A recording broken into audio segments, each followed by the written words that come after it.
안녕하세요. 저는 경기도에서 거주 중인 33살 먹은 주부입니다.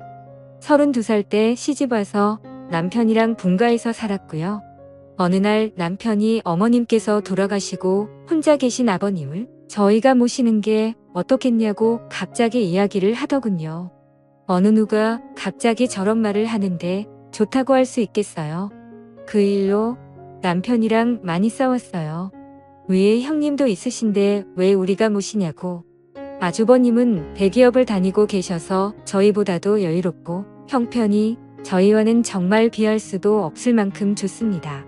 그 일로 인해 저는 남편과 끝도 없이 대화를 나누었고 정말 싸우고 볶고 거의 매일 같이 싸웠어요. 그러다 하루는 남편이 술을 먹고 울면서 진심을 담아 말을 하더군요. 저에게 무엇이든 다른 거는 당신이 원하는 대로 하자는 거 전부 다 할 테니까 제발 이번만은 부탁 좀 들어달라고요. 그러면서 남편은 이야기를 이어갔습니다. 남편이 어릴 적에는 엄청 개구쟁이였대요.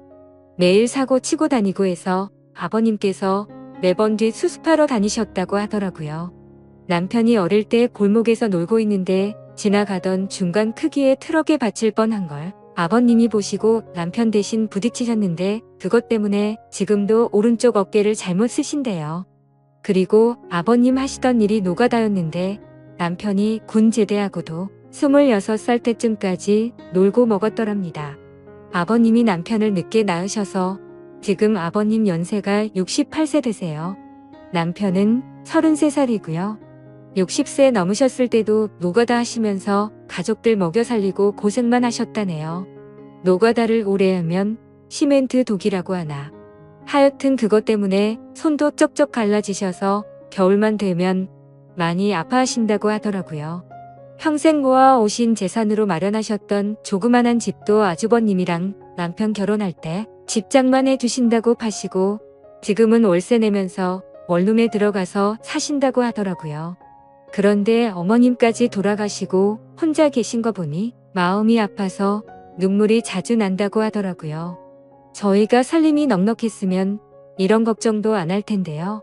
저는 집에서 살림을 하는 평범한 주부이고 남편은 혼자 직장을 다니는데 일반적인 중소기업을 다니고 이직한 지 얼마 되지 않아 한 달에 세후 150 정도를 벌어옵니다. 그런데 그걸로 아버님께서 오시면 아무래도 반찬도 지금보다는 더 신경을 써야 할 것 같고 여러 가지로 많이 힘들 것 같더라고요. 심지어 그때는 제가 임신을 했어서 아이가 3개월 차인데 모든 부분이 힘겹더라고요. 그럼에도 부유하셨던 형님께서는 절대 아버님을 못 모신다고 강력히 못 박으셨고 아주버님도 그럴 생각이 없다라고 남편이 말을 하더라고요. 저렇게 철벽 방어를 하는데 어떻게 하겠습니까? 그리고 남편이 진심 어린 말들을 저렇게까지 했는데요. 그래서 넉 달 전부터 아버님을 모시기로 하고 저희 집으로 아버님을 모셔왔습니다. 처음에는 아버님께서 오지 않으시려고 자꾸만 거절하시더라고요. 늙은이가 가봐야 집만 되고 눈치 보인다고 하시면서요. 하지만 남편이 매일같이 설득하고 우겨서 겨우 모셔왔습니다. 모셔온 첫날부터 여러모로 정말 신경이 쓰이더라고요. 그런데 우리 아버님 매번 반찬 신경 써서 정성껏 차려드리면 그걸 드시면서도 엄청 미안해 하시면서 눈치를 보십니다.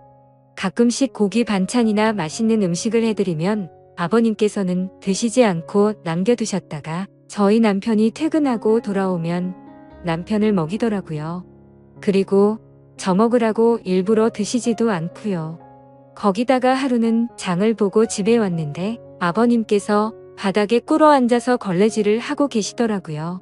저는 그 모습을 보고 깜짝 놀라서 걸레를 빼앗으려고 했더니 괜찮다고 하시면서 끝까지 고집을 부리시면서 청소를 껌때치시더라고요. 그리고 식사를 드시고 나면 곧바로 빈 그릇을 들고 가셔서 설거지도 하십니다. 아버님께 하지 말라고 몇 번을 말씀드리고 그릇들을 떼서도 보지만 아버님은 설거지를 하시는 게 그게 마음이 편하시답니다. 제가 왜 아버님의 마음을 모르겠어요. 이 못난 며느리 눈치 보이시니 그렇게 행동하시는 거 압니다. 그래서 저도 정말 더 마음이 아픕니다. 남편이 몰래 아버님 용돈을 드려도 그거 안 쓰고 모아 두었다가 저에게 용돈하라고 주십니다. 그렇게 저희는 부유하진 않지만 서로 애틋하고 마음을 써가면서 하루하루를 지내고 있었습니다. 그런데 어제는 정말 너무 많이 슬퍼서 펑펑 울었습니다.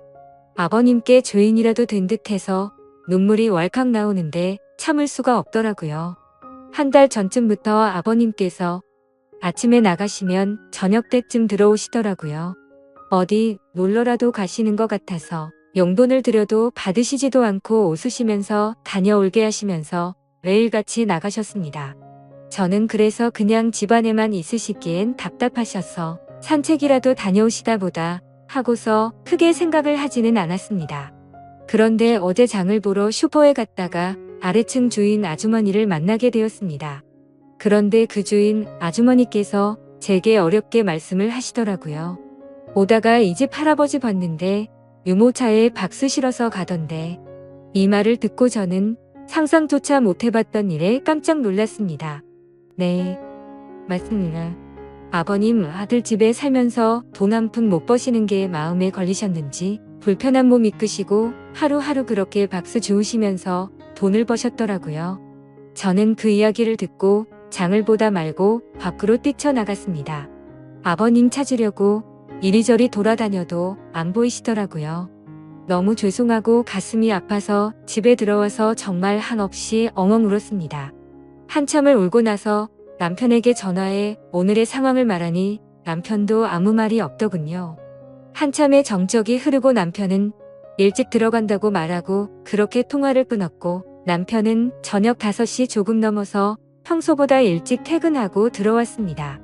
남편도 마음이 정말 안 좋은지 표정도 너무 어두웠고 집에 들어오자마자 가방만 내려두고 아버님을 찾으러 나간다고 하곤 바로 집 밖으로 나갔습니다. 제가 정말 바보였고 한심한 며느리였습니다. 그렇게 매일같이 나가셨는데 관심을 가지고 진작 이 사실을 알았어야 했는데 말이죠. 며칠 전부터 아버님께서 저 먹으라고 봉지에 들려주시던 과일과 과자들을 받으면서도 아버님께서 사오신 것인지 일을 해서 사온 것인가라는 생각도 못했다니 정말 한심스럽습니다. 못난 며느리 눈치 안 보셔도 되는데 그게 불편하셨던지 아들 집 오셔서도 편하게 지내지도 못하시고 매일같이 눈치만 보시다 불편하신 몸 이끌고 그렇게 일을 하고 계셨다니. 친정에 저희 아빠도 고생만 하시다가 돌아가셨는데 돌아가신 아빠 생각도 나고 해서 그렇게 저는 또다시 한참을 펑펑 울었습니다. 그날따라 아버님 웃으실 때 얼굴에 깊게 패인 많은 주름들과 평생 고생을 하셔서 손목에서 갈라진 피부가 자꾸 눈앞에 아른거리고 생각나면서 너무나도 죄송한 마음에 남편이 아버님이랑 들어올 때까지 울고 있었습니다.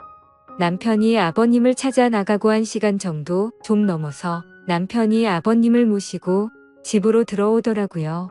아버님 들어오시면서도 제 눈치를 보시면서 뒤에 끌고 오던 유모차를 숨기시는 모습이 왜 그리 마음이 아플까요? 오히려 죄송해야 할 건 저인데요.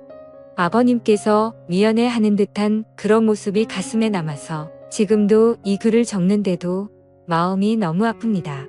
저는 아버님의 모습을 보자마자 아버님께 달려가서 죄송하다며 손을 꼭 붙잡고서 또 펑펑 울었습니다. 그러자 아버님께서는 매일 나 때문에 밥 차리느라 고생도 많고 편하게 있지 못하게 해서 내가 정말 미안하다면서 제 얼굴을 보면서 손을 꼭 붙잡아 주시면서 말씀하시는데 저는 눈물이 멈추지 않았습니다. 저는 그날 아버님의 손을 처음으로 만져봤습니다. 평생을 고생하시면서 지내온 아버님의 손. 심하게 갈라지신 손등과 굳은 살 베인 손에 마음이 너무 아팠어요. 방 안에 모시고 나서도 죄송하다며 그렇게 펑펑 울었습니다. 아버님 식사 챙겨 드리려고 부엌에 와서도 요리를 하고 있는데도 왜 그리 눈물이 그치지가 않던지. 남편은 아버님께 다시는 그런 일 하시지 말라고 말했고 앞으로는 제가 더 열심히 일해서 벌면 되니까 그런 일 하시지 말라고 아버님께 확답을 받아냈습니다. 그렇게 이야기를 끝마치고서 3명이 오순도순 모여서 함께 저녁을 먹었습니다. 밥을 먹는데도 아버님 손을 보면서 자꾸 가슴이 아프더라고요. 오늘은 어제 일도 있고 해서 남편이 연차를 내서 쉬는 날이었고 저는 아버님 모시고 시내 나가자고 남편에게 얘기를 했습니다. 그렇게 저희는 다 같이 시내에 나갔고 날이 좀 쌀쌀해져서 아버님 잠바 하나랑 신발을 샀습니다. 한 사 꼭 괜찮다고 하시던 아버님께 제가 말씀을 드렸습니다. 자꾸 그러시면 제가 아버님 눈치 보여서 힘들어요 이렇게 말씀드렸더니 아버님께서는 고맙다고 하시면서 받으시더라고요. 그리고 집에 아버님 심심하실까봐 케이블 TV도 신청했습니다.